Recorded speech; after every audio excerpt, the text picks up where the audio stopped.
Hi, welcome to my channel, welcome back to my channel, whatever. My name is Zipporah if you're new here, and the purpose of my channel is to help encourage moms by sharing my real life experiences as a single working mother of two.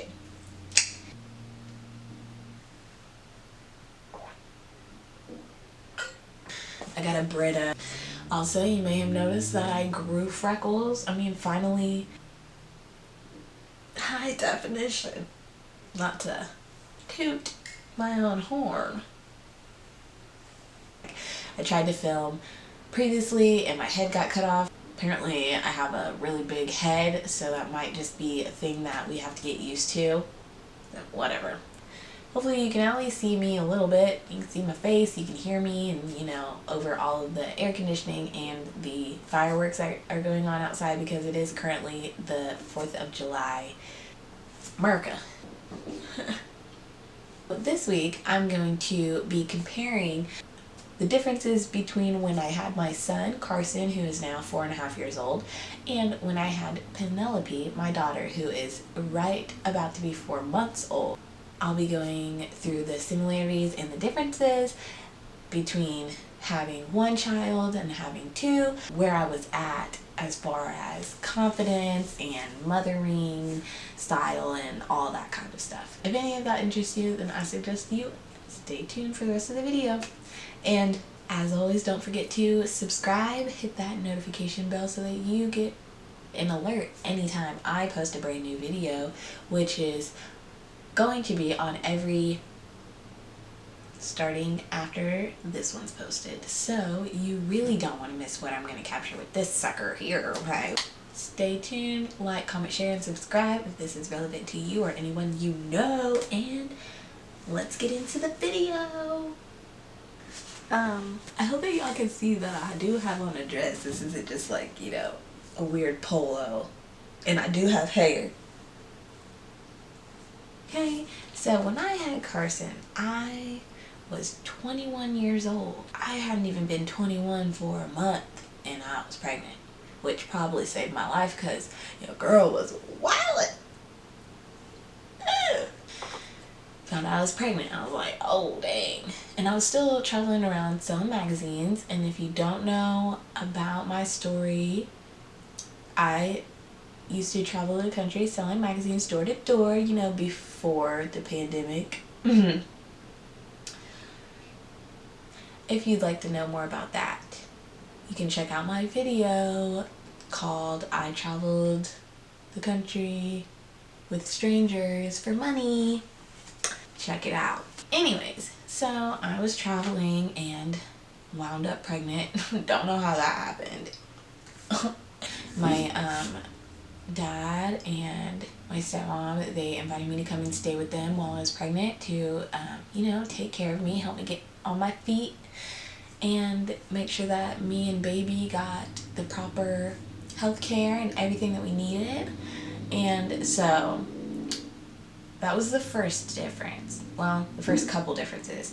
And when I had Penelope, I was working full time and I had my own place. Yeah, I didn't work the entire time I was pregnant with Carson. I just sat around all day. I read a lot of books. I really liked to read while I was pregnant with Penelope as well. All I could do when I was pregnant with Carson is sit around and think about how pregnant I was and just, everything was about the baby because I had nothing else going on. I barely even had friends. I probably did have friends, but I had just moved back into town. I think I was gone for like 5 years. And I wasn't trying to be in everybody's face anyway because I was pregnant. Not fun to hang out with pregnant people. Sorry if you're pregnant and you're offended, my bad. But I was just pregnant not that long ago and it was not fun. I didn't want to hang out with myself either, so sorry. When I was pregnant with Penelope, I had so much going on that half the time I forgot I was even pregnant. I have a whole 4-year-old I had to take care of. As long as she was in my belly, I knew where she was at. I didn't have to worry about her. You know what I'm saying? Carson, I still had to be completely aware where he was at all times.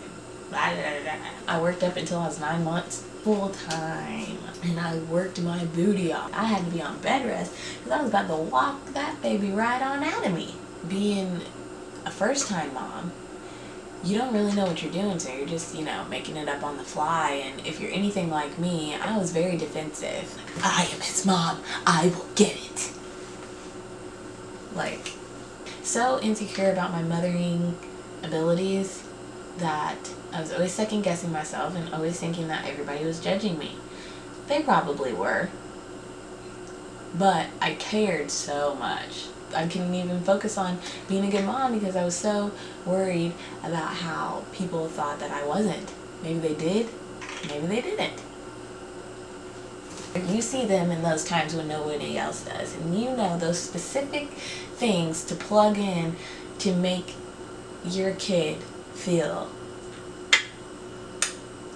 that only a mom can do. People always want to try to make you second guess that. So I feel like that's one of the hardest things I had to overcome. And maybe it was because I was a single mom, or I was young, or whatever. People always just thought that I didn't know my kid or how to take care of him. And sometimes I didn't. But when I had P, I'm like, okay, I'm confident. I'm a mom. I'm a good mom. I can do my tips and tricks. And if those don't work, I need to outsource. You know what I'm saying? If you're going to help a mom, don't make her feel bad about it. Don't make her feel bad about it. Make her feel good. And like it's okay. Because we need to normalize helping each other. One of the similarities though, which is super random and weird, and you can't even really get them anymore because of the pandemic, but with both of my kids, I craved ramen so much. Especially with Carson, I wanted it all the time. And my dad used to get on to me because it has so much sodium. He's like, you need to eat it with only half a packet. I'm like, okay, Dad. Totally. I try, but you know. Another huge factor that I would say that I'm really proud of is whenever I did have Carson, I had Medicaid, I was on food stamps, and I also lived in Section 8 housing, which there's nothing wrong with any of that. Nothing at all. If you need government assistance, I am 100% down for you having it. I don't think it's cool for people who abuse the system. But if you need it, get that stuff. And you shouldn't feel bad about it either, because why else do we pay taxes? I mean, come on. We lived in that Section 8 house. And then after that, we lived in this crap shack. Yeah, it wasn't very safe, and it wasn't very clean, and it wasn't very nice. It didn't have central air or heat, but it was there, and it was our shelter and everything that we needed it to be at the time that we had it. And I am so thankful for that place, because it taught me a lot and humbled me in order to be able to be blessed with this amazing home that we live in now. Right in time for Penelope to make sure that she is safe and comfortable.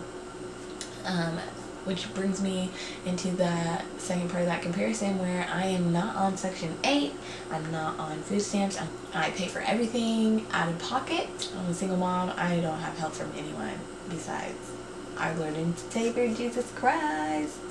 Thank you, Jesus.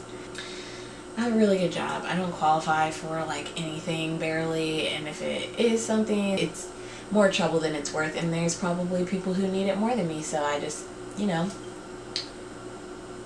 do it without. And we have a lovely life and are thriving. Some people may be asking, Zipporah, why'd you get a super fancy camera and not a couch? And shut up. Priorities.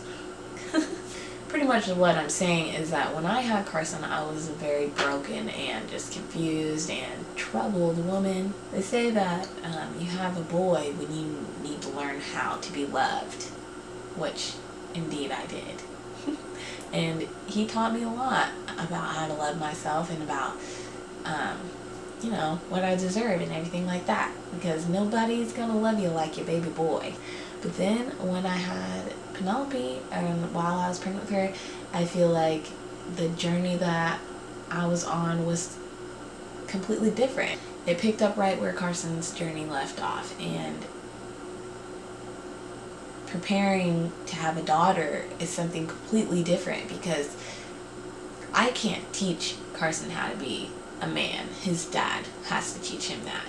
I can teach him how to love and be compassionate and, you know, maybe say some not so nice jokes and embarrass people, among other things, you know, that I can teach him how to do. But to be a man is not one of them.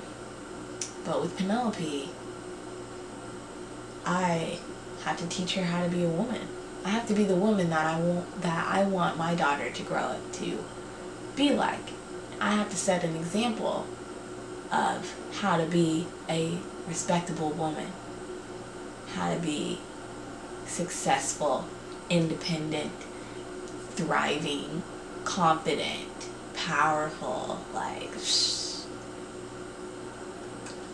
you know, smart, funny. I mean, I can't really teach you how to be funny. I guess you just have to be born with it. Hopefully. I mean, she came and talked, and she seems like she has a lot to say already. So I am very pumped and excited to see what her and her brother both do. But like I was saying, it's up to me to show her firsthand how to hold her head up high as a woman in this day and age and this forever changing time. Because what it was like for me when I was her age, when I was Carson's age, or even, you know, just a few years ago, even a few months ago, is completely different than what we are heading into now. They both have taught me so much already, and I really love being their mom. I love it. There's a difference in how I see the word mom now. My camera's gonna die, but I mean, I have rambled on for probably about 45 minutes, so I guess it is time for me to go. Thanks again so much for watching, and I can't wait to show you guys what I have in store. I know I literally say that like every 3 months and then I ghost, but I'm totally not gonna do that this time. I have no excuses. Come back, tell your friends, share my videos, like, comment, and subscribe, and yeah, let's do it. Okay, bye.